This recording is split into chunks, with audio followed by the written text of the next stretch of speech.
नमो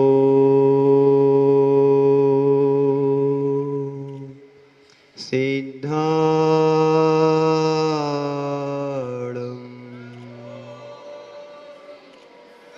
नमो आयर्याणं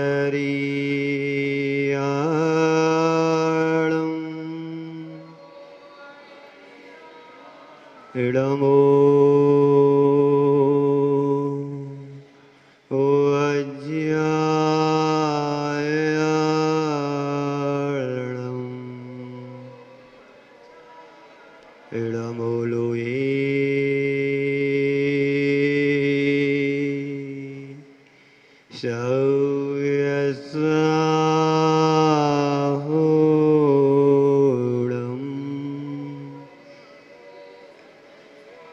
ऐसो पंच ळमो यारो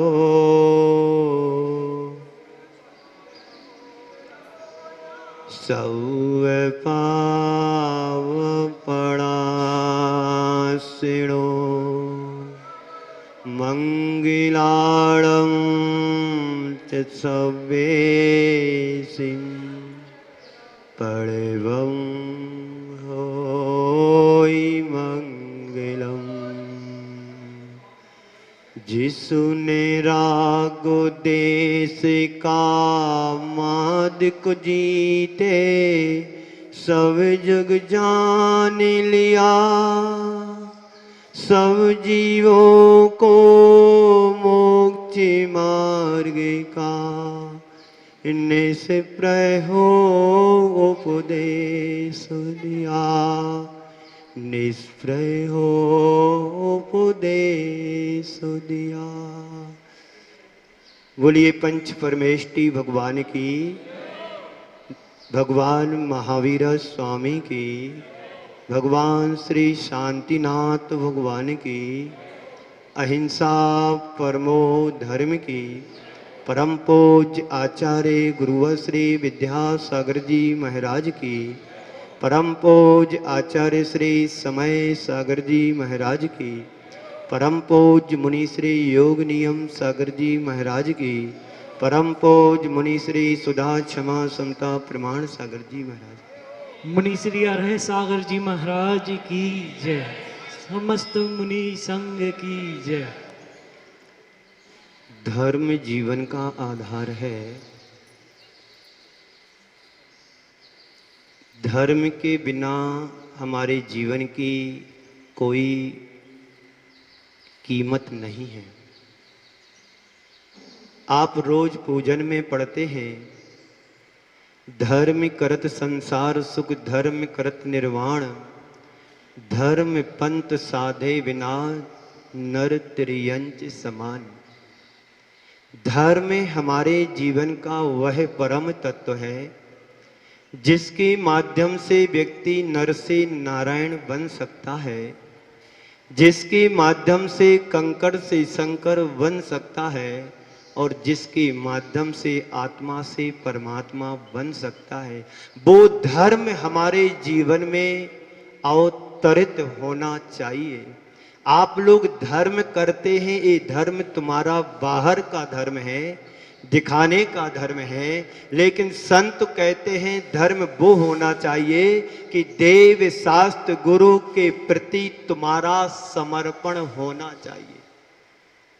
आप मंदिर में दिन भर पूजन करोगे, विधान करोगे, अनुष्ठान करोगे, उसका पुण्य अपनी जगह अलग है, लेकिन तुम्हारे सामने यदि गुरु है, जिनवाणी है, शास्त्र है, प्रभु है, तो सबसे पहले प्राथमिकता किसको देना चाहिए? गुरु के लिए। गुरु बिन व्याकुल भयो जैसे जल बिन बीन, और जन्म जरा मेरी हरो करो मोह स्वाधीन। जिस प्रकार से एक मछली जल के अभाव में जो व्याकुलित होती है, तड़पती है, काश यदि तुम्हारे हृदय में गुरु के प्रति आस और प्यास जग जाए तो आपके हृदय में भी तड़पण होगी, निश्चित होगी, इसमें कोई दो राय संशय नहीं है। गुरु वो मील का पत्थर नहीं है। जिनवाणी और प्रभु तुम्हें मील के पत्थर बन सकते हैं, मूक हैं, तुम्हें दिशा निर्देश बता सकते हैं, तुम्हें हाथ पकड़ के चला नहीं सकते। भगवान महावीर के समय का वो संदर्भ मुझे याद आ रहा है, जब भगवान महावीर भगवान को केवल ज्ञान के बाद मोक्ष हुआ। मोक्ष हो जाने पर गौतम गणधर के लिए इतनी व्याकुलता हुई, इतना रोए, उनका रोना भी सार्थक हो गया। और आप लोग भी रोते हैं वियोग में, तुम्हारा रोना पाप का कारण है और किसी संत का रोना पुण्य के बंध में और मुक्ति के लिए कारण है। गौतम गणधर इतना रोए कि उन्हें केवल ज्ञान हो गया, और आपके पास ज्ञान भी नहीं है, अभी अधूरा ज्ञान, एक अंश भी ज्ञान नहीं है। उस ज्ञान को पकड़ो जिस ज्ञान के कारण हमें मुक्ति मिलती है। आप छह ढाला में पढ़ते हैं, ज्ञान समान ना आन जगत में सुख को कारण।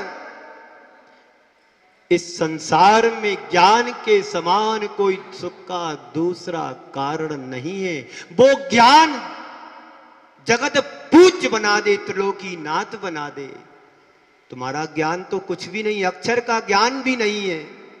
अक्षर ज्ञान भी हो जाए तो कल्याण तुम्हारा हो जाता है, हो सकता है। आपसे भोती मुनिराज को देखें, जिन्हें अक्षर ज्ञान भी नहीं था, पर उनके गुरु ने उनकी भवितव्यता को देखा कि भव्य जीव है, ज्ञान जरूरी नहीं, केवल ज्ञान हो जाएगा तो संसार से मुक्ति पा लेगा।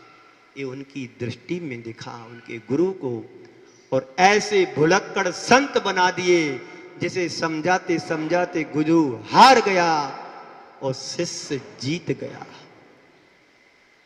जब ज्ञान हुआ तो पूर्ण ज्ञान हुआ।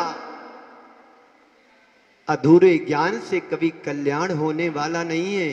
ज्ञान हो, समीचीन ज्ञान हो, सम्यक ज्ञान हो, जो तुम्हारे मुक्ति के लिए कारण बने। हम सब संसार चक्र में, ओम शांति रखो,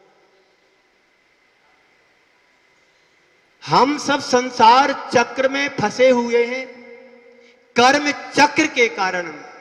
संत कहते हैं, संसार चक्र से मुक्ति यदि चाहते हो, कर्म चक्र से छूटना चाहते हो, तो धर्म चक्र की शरण में आ जाओ, तो तुम्हारा कल्याण हो जाएगा। मुक्ति तो आज किसी को नहीं है, चाहे धर्म चक्र वाला हो चाहे कर्म चक्र वाला हो। जब मुक्ति होगी तब होगी, लेकिन धर्म का शरण तुम लेते रहोगे, धर्म चक्र में तुम प्रवेश कर जाओगे, कभी ना कभी तुम सिद्ध चक्र में स्थान पा सकोगे।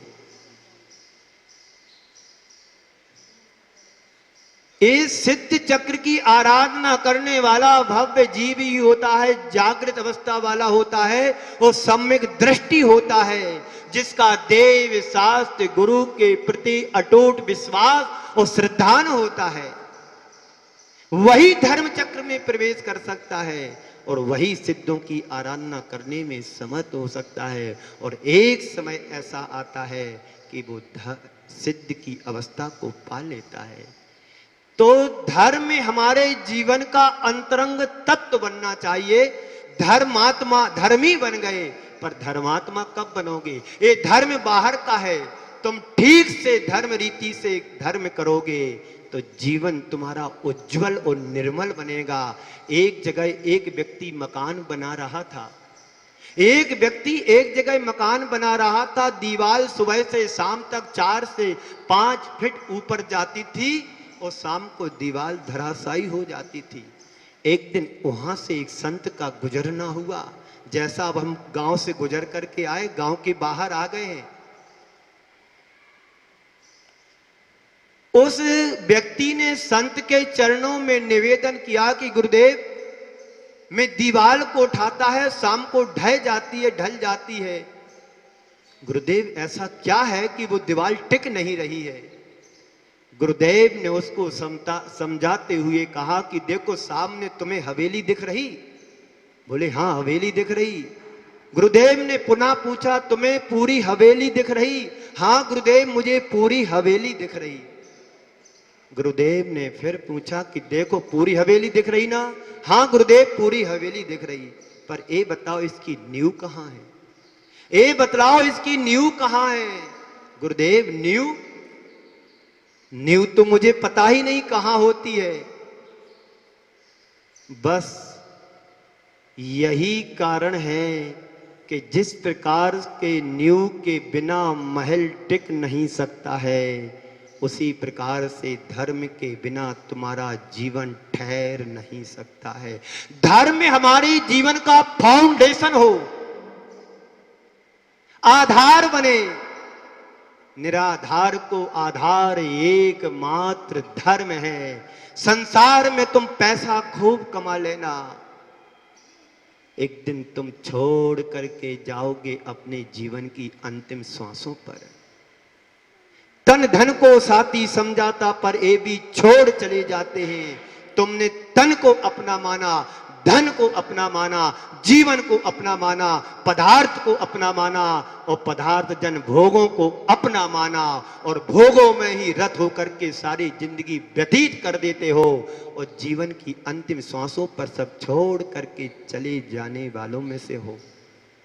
जीवन के मूल को समझो। और अभी तुम्हारी जीवन की सही भूल है कि मूल को समझ नहीं पा रहे। जिन्होंने अपने जीवन के मूल को समझ लिया वो मूल धन बन गए और जो मूल में अटके हैं वो संसार में गोते खाते रहे हैं और आगे भी खाएंगे। धर्म के आधार को समझो। आप दर्शन पाठ में कहीं पर पढ़ते हैं,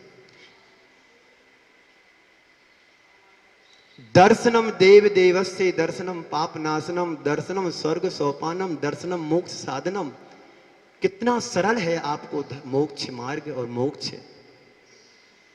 जिनेंद्र भगवान के अवलोकन करने से तुम्हारे पापों का नाश होता है, मोक्ष की प्राप्ति होती है। होती कि नहीं होती है? किसी को हुई आज तक? सारा जीवन बीत गया दर्शन पाठ करते करते और जीवन सपाट होने की ओर है। पाठ करो, पाठ से कल्याण नहीं होगा। पारायण करो, जीवन का उद्धार हो जाएगा। अभी तक आप लोग पाठ ही करते आए हो, थाली भर भर सजा करके द्रव्य चढ़ाते हो, महीने में बोरी खत्म हो जाती है। लेकिन जीवन में कितना परिवर्तन आया, कभी सोचा? जीवन में कितना बदलाव आया, जीवन में कितना ठहराव आया, कभी सोचा? इतना सोचने की तुम्हें जरूरत है, पर समय कितना है सोचने का, यहीं पर भूल हमारी है। तुम बिन में व्याकुल भयो जैसे जल मिन मीन, जन्म जरा मेरी हरो करो मोह स्वाधीन। हे प्रभु मुझे स्वाधीन करो, पराधीनता से मुक्त करो। अभी हम पराधीन हैं, साधु की चर्या पराधीन है, श्रावक के ऊपर डिपेंड होता है कुछ मामले में, पूरे मामले में नहीं। ध्यान रखना। पवन कुमार जी, किसका नाम? कल आए थे पवन कुमार जी हमारे पास, आप ही थे। सुबह से सो रहे हैं, सो अभी दिन सोने के हैं, सोना बेच करके नहीं सोना। सो जाओगे तो कल्याण नहीं होगा, जागोगे सम्यक दर्शन होगा। जागृत अवस्था चाहिए, सम्यक दृष्टि बनो। शरीर की अवस्था से मुक्त होने का प्रयास करो। मुक्त है अभी शरीर पर आश्रित, कैसे कल्याण होगा? किसी ने बहुत अच्छी पंक्तियां लिखी हैं। संसार में संसारी प्राणी सारी जिंदगी जोड़ता है और एक दिन छोड़ करके चला जाता है। अभी एक व्यक्ति ने, श्रावक ने श्रीफल चढ़ाया 15 रुपए का, चोखा है। विधान है विधान तो आप हर समय करते हैं, पर जीवन के संविधान को बदला कि नहीं बदला? जीवन के संविधान को बदलने के लिए विधान करो, कर्म कांडी मत बनो, कर्मों को नष्ट करने का प्रयास और पुरुषार्थ करो। तो सारी जिंदगी व्यक्ति जोड़ता है पसीना बहा करके, और जीवन की अंतिम क्षणों में अपनी आखिरी श्वासों पे सब छोड़ करके चला जाता है। जन्म लेता है, जीवन जीता है, एक छोर पर तुम्हारा जन्म है तो दूसरी छोर पर तुम्हारा मरण है। बीच में तुम्हारा जो इतिहास है, पन्ने हैं, वो भी एक दिन समाप्त हो जाते हैं। आंख मिची अपना गया, आंख खुली सपना गया। सुन रहे हो ना मंत्री जी? आंख मिची अपना गया, जो तुमने जिंदगी भर जोड़ा है और जो तुम्हारे बाप दादा परिवार के जन श्रेष्ठी वर्ग छोड़ करके गए हैं, वो लेकर के नहीं जा पाए। जो परमार्थ के क्षेत्र में, धर्म के क्षेत्र में, परोपकार के क्षेत्र में, मानवता के कल्याण में जो निछावर कर देता है, लगा देता है, उसी का धन सार्थक होता है। एक दिन निधन तो होना ही होना है। सुन रहे हो ना? निधन होने के पहले धन को धन्य कर लो, जीवन सार्थक हो जाएगा। तो आंख मिची अपना गया, आंख खुली सपना गया। तू 2 दिन का मेहमान है, सांस रुकी दफना गया। बस यही कहानी है सबकी, कहीं नहीं। इन लोगों को कौन सी दिमाग के हैं ये लोग, बोलने के बाद भी नहीं समझ में आता है, है? आंख खुलते ही तुम्हारी जिंदगी का सपना टूट जाता है और आंख बंद होते ही जिंदगी की श्वासें छूट जाती हैं। जिंदगी की श्वासें छूटे उससे पहले प्रभु से नाता जोड़ लो, जीवन धन्य हो जाएगा। यहां पर महाराष्ट्र के कुछ लोग आए हुए हैं। मला येत नाही, मला दिसत नाही, मी तुम्हाला गाव आले होते आणि समता सागर सोबत धुलिया, जलगांव, जालना, अकोला, औरंगाबाद आणि सगळे गाव गेले हो तुम्ही। आता तुम्ही या ठिकाणी आले होते, शांतीनाथ देवालय बसून आले, शांतीधारा दिसले। मला मराठी येत नाही आता, आणि मी 15 वर्ष झालेला आहे। 6 वर्ष महाराष्ट्र में रहतात आहे। टूटी फूटी मराठी येते मला, विसरून आले, विसर गई मराठी मला। तो मैं कह रहा था ये लोग सब महाराष्ट्र से आए, और महाराष्ट्र में मैं 6 वर्ष रहा समता सागर जी के साथ। धुलिया भी गया था, सोनगिर भी गया था, पारोला चातुर्मास हुआ था, आदि आदि। तो धर्म हमारे जीवन का आधार बने, धर्म हमारे जीवन का अंतरंग तत्व बने। जिस प्रकार से बिना नींव के महल टिक नहीं सकता है, वैसे ही बिना धर्म के हमारा मानव जीवन टिक नहीं सकता है। हर स्थिति में धर्म अनिवार्य है। जैसे भोजन के बिना शरीर नहीं टिकता है, पानी के बिना शरीर नहीं टिक सकता है, भोजन के अभाव में कुछ समय तक हम शरीर को चला सकते हैं, पर जल मिन में व्याकुल भयो जैसे जल मिन मीन। पर जल के बिना, पानी के बिना एक दिन भी तुम प्यासे नहीं रह सकते हो। प्यास ही तुम्हारी आस को बढ़ाने वाली होती है, पर विश्वास तुम्हारा होगा तब।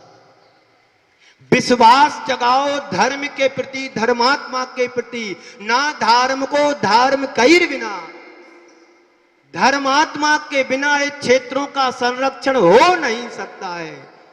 पूज्य सुधा सागर जी ने बड़े बड़े भूखंड बना करके, क्षेत्र बना करके तैयार कर दिए। मैं आप लोगों से कहता हूं कि तुम जनता को नहीं, संतति को तैयार करो तो इनका संरक्षण होगा। अन्यथा यहां पर आकर के अन्य समाज के लोग अधिकार जमाएंगे। वो दिन दूर नहीं रहेंगे जब इन मंदिरों में अन्य धर्मावलंबी प्रवेश कर जाएंगे।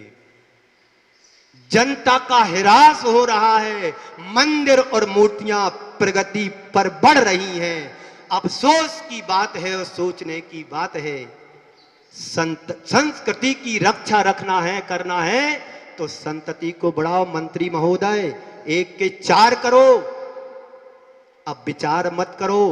आने वाली पीढ़ी रहेगी तो मंदिर और सारी चीजें सुरक्षित रहेंगी, वरना 25-50 वर्ष बाद यहां की दुर्दशा जो होगी, तुम्हारे बच्चे तुम्हारे नाम पर रोएंगे, हमारे पूर्वज क्या करके गए। पर उनको ये सोचना चाहिए, उन्होंने तो सही किया कि हजारों वर्ष के लिए मंदिर और प्रतिमाएं रहें, लेकिन संतति भी तो वैसी होना चाहिए। बच्चे धनाढ्य परिवारों में भी एक से धोखे से यदि दूसरा आ गया एक साथ तो बात अलग है, पर एक से ज्यादा पैदा नहीं कर रहे। और अब इस मानसिकता के लोग भी इस संसार में जन्म ले चुके हैं कि मुझे अब बच्चे नहीं चाहिए। एक बार में गुजरात बड़ौदा के पास भरूच है, वहां पर मेरा 5 दिन का प्रवास था। एक जैन समाज की लड़की अदर किसी समाज में शादी कर ली। वो मंदिर में आकर के रो रही थी। हम आहार के लिए निकल रहे थे। मेरे मन में विकल्प आया कि ये क्यों रो रही है। आहार को जा रहे, महाराज जी निकल गए। मैंने सोचा, बोला उसको कुछ नहीं, ये रुक जाए तो अच्छा है। रुक गई। आहार देखने को आई, मन में विचार आया ये रुक जाए तो अच्छा है, रुक गई। आहार करके मैं वापस आया। वो मैंने इशारा किया कि मेरे साथ आप आए। तो फिर मैंने उससे पूछा कि आप क्यों रो रहे थे। तो उसने आप बीती बात बतलाई। बोले, मैंने एक अजैन लड़के से शादी की, पेशे से वो इंजीनियर थी। उसने जो इंजीनियर टाइम में, जॉब के टाइम में 5-10 लाख रुपए कमाए थे, वो उसने शादी में बेचे, अपने पति के साथ में खर्च कर दिए। अब उसके परिवार जन नहीं चाहते कि बहू मेरे घर में रहे। लड़का चाहता है कि मेरी पत्नी है मेरे साथ रहे, पर परिवार जन साथ नहीं देते, उसकी सासू माँ साथ नहीं देती। मैंने उसको समझाया, बोला कि तुम्हारा पति हो तो उसको बुलाओ। दोनों को बैठ करके समझाया कि जो हुआ सो ठीक हो गया, जो होना था तो हो गया। अब दोनों तुम अलग से बिजनेस करो, अलग से व्यापार करो, अलग से रहना शुरू करो। अब इस संसार में तुम लोगों ने गठबंधन की सरकार बनाई है तो उसको पूरा निभाना है। इसी बीच मैंने उस लड़की से पूछा, कितने वर्ष हो गए, अभी पति आया नहीं है। तो बोले, मेरे लिए वर्ष के 2-3 वर्ष शादी को हो गए। तो मैंने कहा, तुम्हारी कोई प्लानिंग नहीं रही, बच्चे पैदा नहीं किए।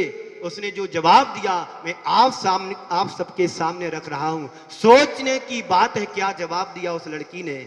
जैन होकर के बोला, जब मैंने उससे कहा प्लानिंग क्यों नहीं की, तो उसने कहा, महाराज मुझे बच्चों से एलर्जी है, महाराज मुझे बच्चों से एलर्जी है। मैंने उसे झूठते ही कहा, यदि ये बीमारी तुम्हारे माता पिता को होती कि बच्चों से एलर्जी है तो तुम कहां से जन्म लेते।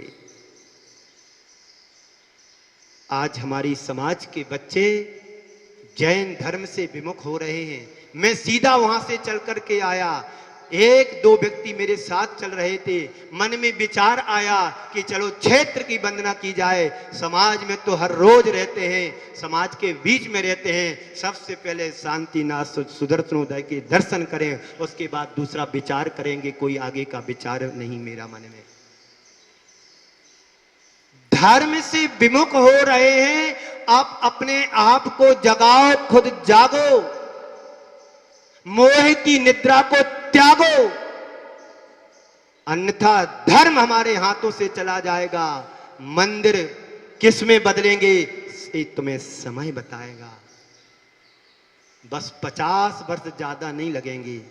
मेरी उम्र के 50 वर्ष बीत गए। इन 50 वर्ष के टाइम में जो बदलाव एक जबरदस्त आया है, आज से 30-40 वर्ष पहले जब मैं बचपन में छोटा था, एक समय ऐसा था कि साधु संत का समाचार मिलता था, आधा गांव खाली होकर के लेने जाते थे। और जब महाराज का गांव से बिहार होता था, पूरा समाज छोड़ने जाती थी। चाहे एक साधु आए, चाहे 3 साधु आए, चाहे पूरा संघ आए, पर पूरा गांव लेने छोड़ने जाते थे। आज ज्यादा देर नहीं है, आंखों के सामने ये बदलाव, साधु आ जाते हैं, चले जाते हैं। नई जनरेशन तो दर्शन करने के लिए आती ही नहीं है, प्रवचन सुनने भी आएंगे तो 70 को पार करने वाले आएंगे।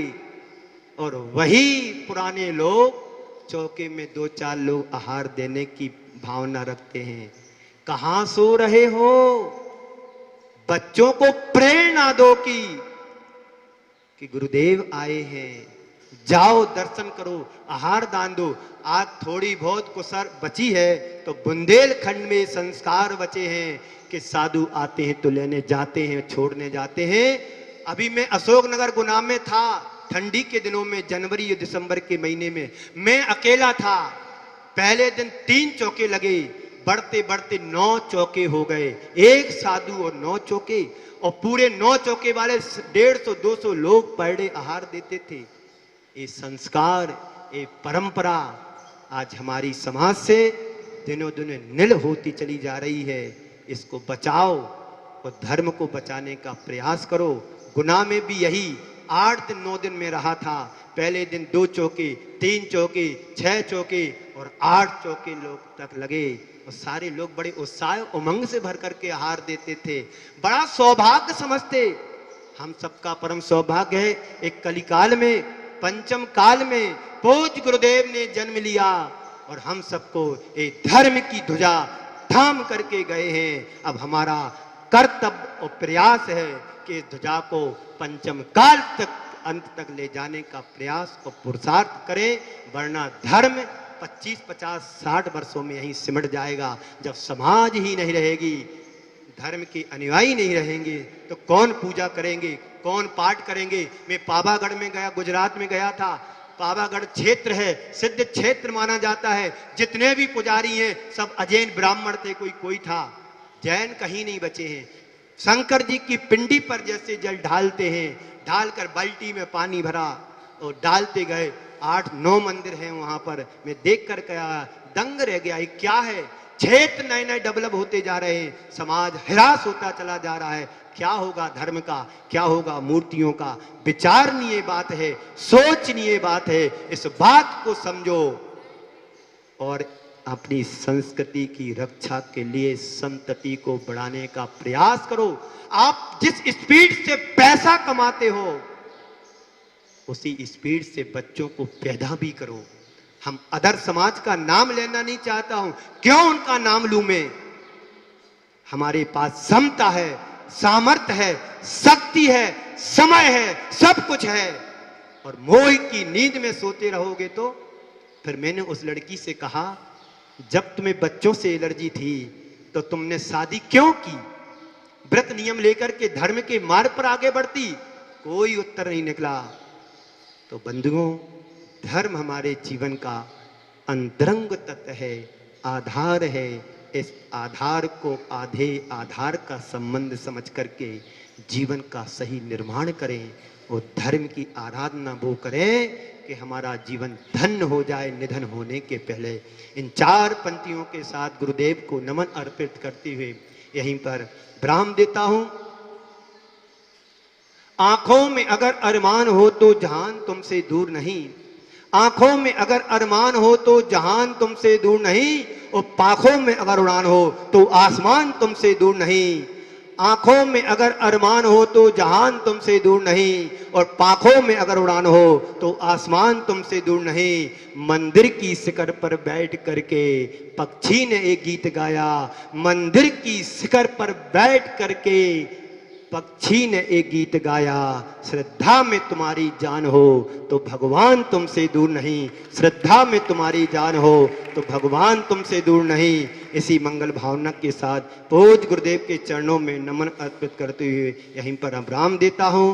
बोलिए परम पूज आचार्य गुरुवर श्री विद्यासागर जी महाराज की। सभी जन खड़े हो जाएंगे माँ जनवाणी के लिए। के करीमों से छुड़ा देना, बोलिए इतनी सी विनय तुमसे चरणों में जगह देना।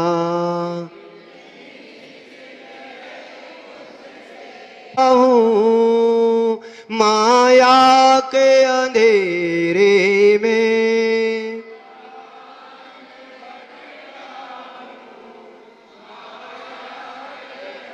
जाऊं तो किधर जाऊं यह पूछ रहा कब से।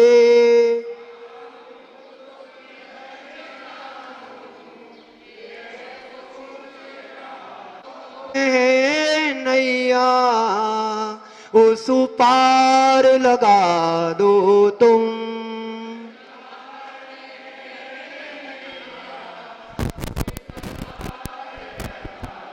माता तू दया करके करीमों से छुड़ा देना।